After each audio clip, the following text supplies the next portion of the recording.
Para sa episode number 5 ng Pax Silica Series, ako si Ka Anton kasama ang aking AI broadcast partner na si Direk Bud Calderon ang sesentro sa katanungang ano ang kapalit. Kapag may bilyon-bilyong dolyar na pumapasok sa bansa, madalas iisa ang tanong natin, magkano? Magkano ang kikitain natin? Pero may isa pang tanong na hindi gaanong napag-uusapan. Ito ang ano ang kapalit? Kung ang AI data centers ang magiging bagong pundasyon ng digital economy, ano ang magiging epekto nito sa ating kuryente, supply ng tubig, sa kalikasan at maging sa ating pambansang interes? At maging sa ating pambansang interes. Noong nakarang episode, ating napag-usapan ang katanungang sino nga ba ang maaaring makinabang sa mga mega AI data centers. Ngayon, babalik rin natin kung may maglalagak, may mag-i-invest, ano naman ang kapalit. Direk? Magandang umaga ka, Anton. Sige, tuloy lang natin to. Yung data center, so walang pahinga yan. 24/7 ang kuryente. Kapag hindi klaro ang supply at patakaran, ang unang mawawala ang tiwala ng tao. Ipasok mo na. Yan, ang una nating katanungan, Direk. Ang presyo ng kuryente.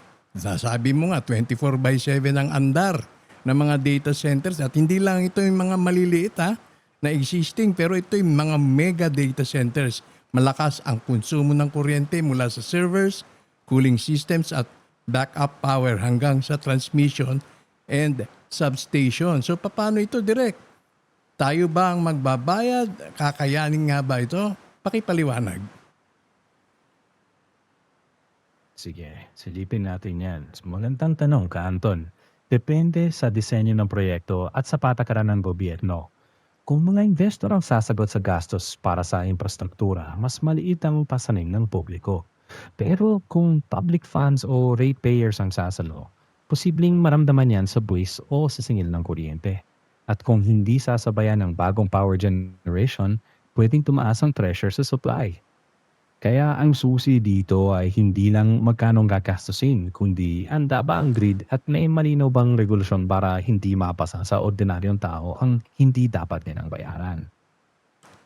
May possibility kaya direct na magtayo ng sariling power supply itong mga operators ng Pax Silica? Independent sa Meralco, independent sa mga Sige. utility companies na existing, pero kanya.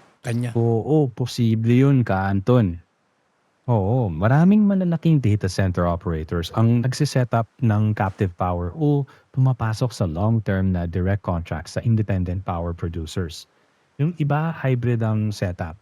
May sarili silang generation, pero nakatapa rin sa national grid para sa stability. Pero hindi ibig sabihin na totally hiwalay sila sa sistema. Kailangan pa rin nilang transmission at coordination. Ang magandang tanong, hindi lang magtatayo ba sila, kundi makakabagaan ba sila ng sapat na sariling enerhiya para hindi mabawasan ng supply para sa mga kabahayan at ibang industriya. So, kapag well-planned yan, may chance tayong makinabang ng hindi sumasakit ang ulo sa kuryente. Ganun. So somehow meron din tayong pakinabang pagdating sa stability ng power supply sa mga kabahayan. Hindi lang exclusive doon sa center mismo o doon sa focus ng operation. Sandali. Ganun ba? Sakto. Kung tama ang pagkakagawa, may posibilidad na sumabay ang pag-upgrade ng grid at makinabang din ng mga kabahayan. Pero hindi ito automatic. Kailangan malinaw na patakaran para ang mga investments sa generation at transmission ay mag-serve hindi lang sa data centers, kundi sa mas malawak na grid. Sa madaling salita, may potential na spillover benepisyo pero hindi garantisado kung walang tamang plano. So sa ganang yan mauuwi pa rin yan kung ano ang konteksto ng mga mapag-uusapan nasa negotiation table at ito ang kanilang tutup din at yung mga dapat manatili sa plano para rin sa kapakipakinabang na solusyon. Tama ba yun, Direk? Sandali. Tama ka, Anton. Sa huli, ang magiging epekto sa mga kabahayan ay nakadepende sa kung anong mga kasunduang mabubuo sa umpisa at kung paano ipapatupad. Yun. Magandang linya yan para isara mo ang segment. Oo. Hindi lang kung darating ang AI data centers, kundi kung paano natin isusulat ang kasunduang sabay na magpapaunlad sa industriya at sa mga Pilipino. Okay. So dakuha naman natin yung pangalawa. Ay sino nga ba naman ang magbubuwi? Sino ang magbabayad? Itong tubig, lupa at kalikasan, yung impact ng project na ito, direct ngayon maraming mga tumututol kasi syempre pinapangunahan. Masisira ang kalikasan, mauubusan kami ng tubig at kakain ng lupa. Syempre, direct. Sandali. Magandang punto yan ka, Anton. At kailangan nating maging balanse dito. Totoo, may resource demands ang data centers pero hindi pare-pareho ang disenyo ng lahat. May mga mas efficienting cooling na yon at Mhm. yung iba pa nga ay nagre-recycle ng tubig. Ang tanong, saan manggagaling ang tubig at masasakripisyo ba ang supply para sa mga tao? Tungkol naman sa lupa, malalaking nga ang pasilidad. Pero kung nakalaan na sa industrial zone, mas maliit ang epekto sa agrikultura at komunidad. Ang mahalaga, may malinaw na environmental safeguards at pananagutan. So ang framing sa podcast, hindi ito simpleng sisira agad, kundi anong mga kondisyon ang kailangan para hindi masakripisyo ang kalikasan at kabuhayan. Matanong ko nga direct sa'yo, saan nga ba balak nila kumuha ng tubig? Ito ba fresh water, salt water? Iche-check ko. Magandang tanong, Kanton. Iba-iba ang approach. Yung iba, fresh water ang gamit. Pero increasingly, maraming modern data centers ang lumilipat sa recycled o reclaimed water. At sa ilang lugar na malapit sa dagat, posible rin ang seawater cooling. Pero may environmental safeguards yun. Ang mainam para sa Paxilica ay iwasan ang sobrang dependent sa fresh water, lalo na kung tight ang supply. So, ang mas magandang follow-up sa usapan ninyo, kung kukuha sila ng tubig, anong uri at paano nila masisiguro na hindi maaapektuhan ang mga komunidad? Yun ang malaking katanungan no. Pwede naman siguro desalinization. Ha? Kaya lang mahal din yung planta na yun. Kung saka, tapos yung siyempre yung daloy, saan nila padadaluin? Kung sa Clark, walang dagat doon. Yung pinakamalapit yata ay nasa Subic. Ewan ko lang, hindi ko sure. Hindi ko sure kung saan dyan sa Pampanga ang merong pagkukunan ng seawater. Teka, sandali, isipin natin. Magandang obserbasyon yan, ka Anton. Kung Clark o Kapas ang pag-uusapan, Mm. walang direct access sa dagat. Tama ka. So, seawater cooling would be logistically challenging at magastos dahil sa haba ng pipeline at energy na kailangan. Mas malamang, titingnan nila ang reclaimed water, limited fresh water na may mahigpit na efficiency, at air o hybrid cooling. At kung desalination ang pag-uusapan sa inland na lugar, technically, pwede naman. Pero sobrang mahal at may dagdag na environmental trade-offs. Ayun. Kaya ang pinakamahalaga mong sundan sa podcast, ang konkreto at eksaktong plano sa tubig at kung may independent pa na pagsusuri at public transparency. Hindi haka-haka kundi data at malinaw na permit conditions. Yan, tama. Siyempre, yung issue pa ng ecosystem, direct, epekto nito sa local ecosystem at biodiversity. Yung presyo ng lupa at agrikultura. Siyempre, yung Central Luzon, rice bowl yan, ano? Diyan na pinagkukunan. At ang pangangailangan sa responsableng pamamahala ng resources. So anong may tutugon natin dito sa mga concerns na tulad ng aking nabanggit? Sandali. Magandang punto yan, Ka Anton. Hindi pwedeng iwalay ang usaping ekonomiya sa responsabeng pangangalaga sa kalikasan. Yung tanong tungkol sa lokasyon, proteksyon sa sakahan at tama at sapat na safeguards, sobrang valid. Ang sukatan ng tagumpay para sa Paxilica, hindi lang dami ng data centers, kundi kung mapoprotektahan natin ang tubig, lupa at pagkain habang lumalago. Yun ang balanse. Pag-unlad na hindi kapalit ang likas na yaman at kabuhayan. Yan ang linya na tutulong para i-frame ang usapan ng patas. Sa ganitong panahon ba, Direk, wala pa silang napag-uusapan ng mga preliminary courses of discussion tungkol dyan sa mga issue na yan? Sa iyong pagkakaalam wala pa ba? Sandali.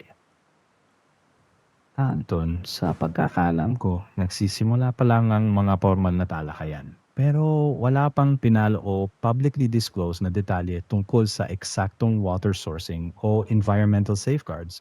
Ang malinaw sa ngayon, ang mga ahensya mismo ang nagsasabing bahagi pala nito ng feasibility at policy work. So, ang mga tanong mo, hindi pangharangan, kundi pang due diligence.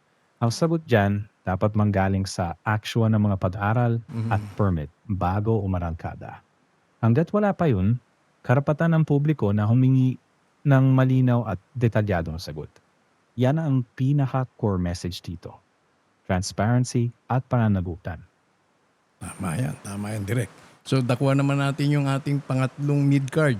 Trabaho ba o automation? Baka naman sinasabi may trabaho para sa atin, hindi naman, wala naman sa antas ng kaalaman ng mga Pilipino pa sa ngayon kasi syempre magre-require ito ng mahabang training at expertise. Itong mga AI data centers ba highly automated at halos wala ng taong Pilipino ang makakakaya dun sa mga job requirement sa ngayon kasi kailangan high skill at technical roles. Engineers, data scientists, specialists at cybersecurity, automated operations, mas kaunti ang manual labor, mas mataas ang kinakailangang training. Ayan na, lumabas na direct. At paano ito masisiguro ng Pilipino ay magkakaroon ng mas malawakang partisipasyon sa job at labor pool ng AI data centers dyan sa Paxilica Direct. Sandali. Magandang tanong ka, Anton, at mahalagang linawin to. Totoo, maraming bahagi ng operasyon ng data centers ang highly automated. Pero hindi ibig sabihin na wala nang trabaho. Sa construction phase pa lang, maraming trabaho para sa engineers, electricians, construction workers at iba pa. Sa operations, mas kaunti ang bilang pero mas mataas ang kasanayan. Data center engineers, cybersecurity specialists, AI infrastructure roles, maintenance ng power at cooling systems at iba pa. Ang susi dito, skills development, partnerships sa universidad at TESTA-style technical training, pati mga apprenticeship at tech transfer commitments mula sa mga investor. Hindi ito pangakong maraming trabaho para sa lahat, kundi dekalidad na trabaho para sa handa. At ang tanong, paano nating ihahanda ang mas maraming Pilipino para doon? Yes. Kung maayos ang paghahanda, pwede ito maging pagkakataon, hindi banta. Yun ang tanong. Ang paghahanda at sinong ahensya ang hahawak nito. Sapat ba ang TESDA direct? Palagay ko hindi no? Sandali. Tama ka, Anton. Malaking papel ang TESDA pero hindi sila dapat mag-isa. Kailangan ng tulong-tulong na approach. TESDA para sa technical at vocational tracks, CHED para i-align ang mga kurso sa universidad, DICT para sa digital skills programs, at DOLE para sa job matching at labor planning. At syempre, industry mismo may obligasyong mag-invest sa training at tech transfer. Sa madaling salita, hindi lang building ang itatayo natin. Dapat pati kakayahan ng mga tao ang palalakasin. Kasi sa huli, ang tunay na infrastruktura ay hindi lang servers at cables, kundi ang galing ng Pilipino. Yan ang mensaheng maganda at matibay dito. Siyempre, ang partisipasyon hindi magtatapos sa construction phase and doon lamang doon sa maintenance level ng mga structures o mga foundations dyan, kundi pati maging yung sa operations mismo ng mga data center, dapat may makikita rin mga Pilipino na nagtatrabaho sa loob.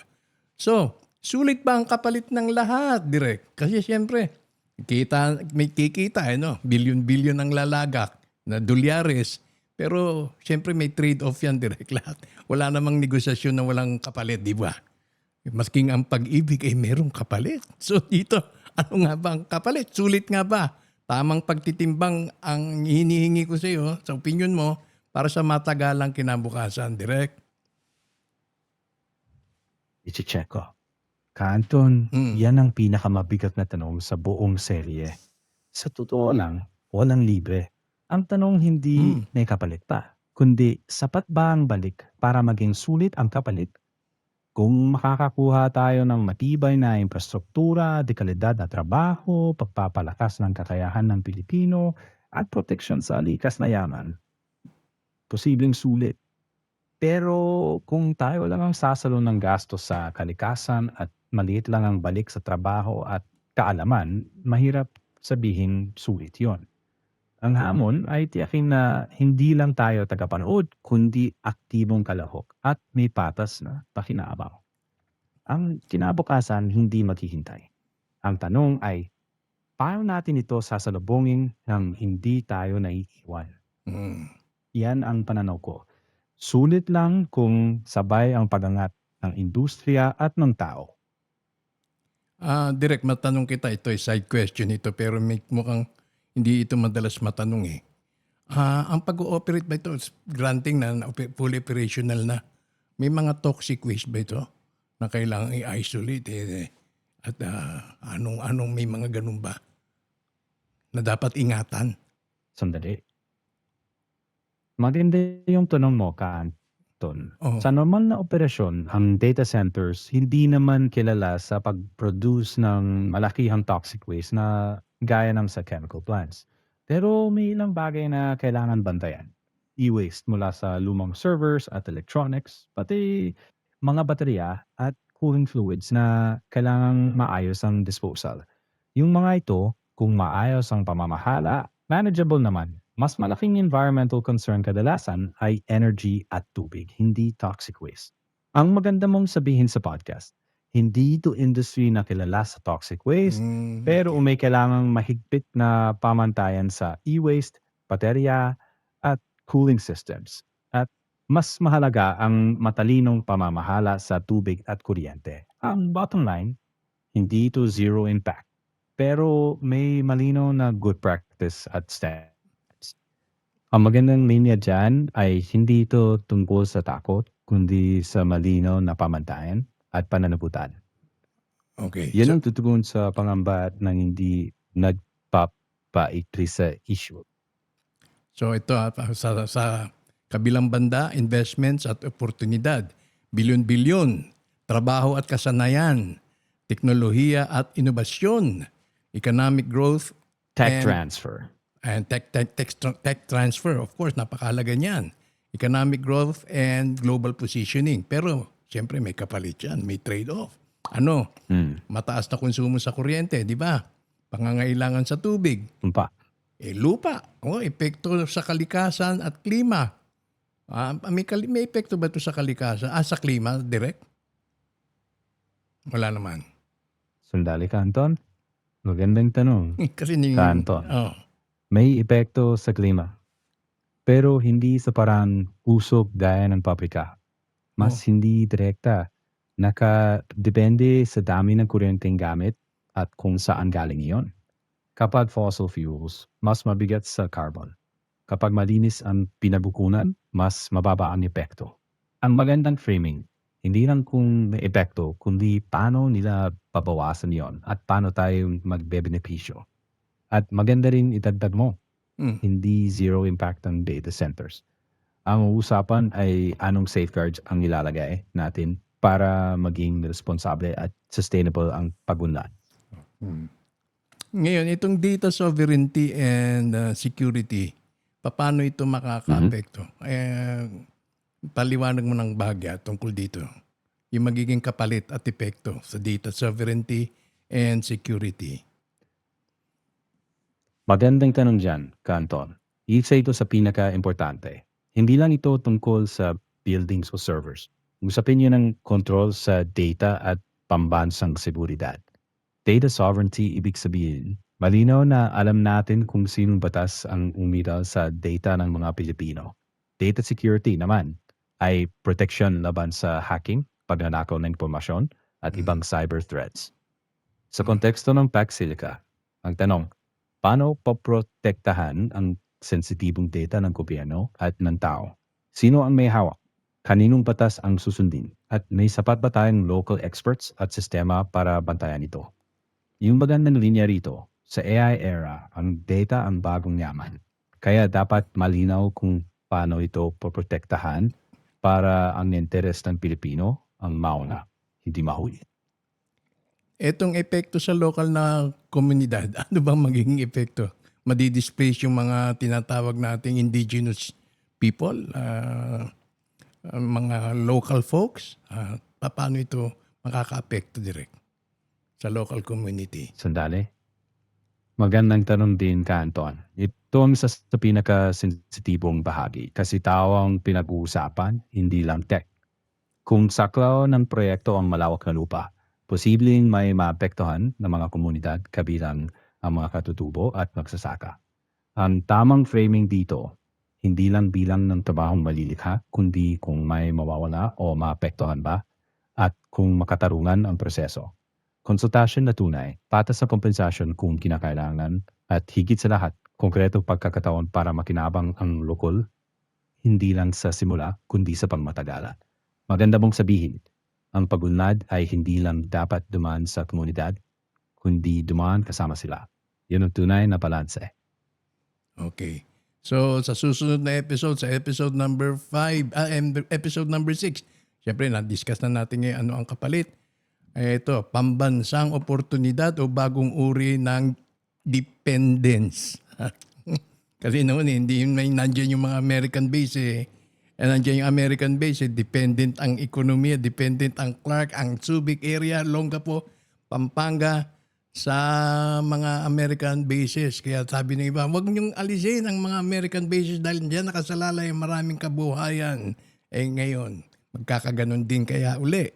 At sasabihin huwag alisin ang mga AI data center dahil nakasalalay ang maraming kabuhayan. So with that, at least natugunan na itong ating mga katanungan dito sa episode number 5. Sa ngalan ng aking AI broadcast partner na si Direk Bud Calderon, ako ang inyong lingkod, Ka Anton Israel, ang muling magbabalik sa susunod na video. Abangan ang PS episode number 6 dito sa ating munting serye.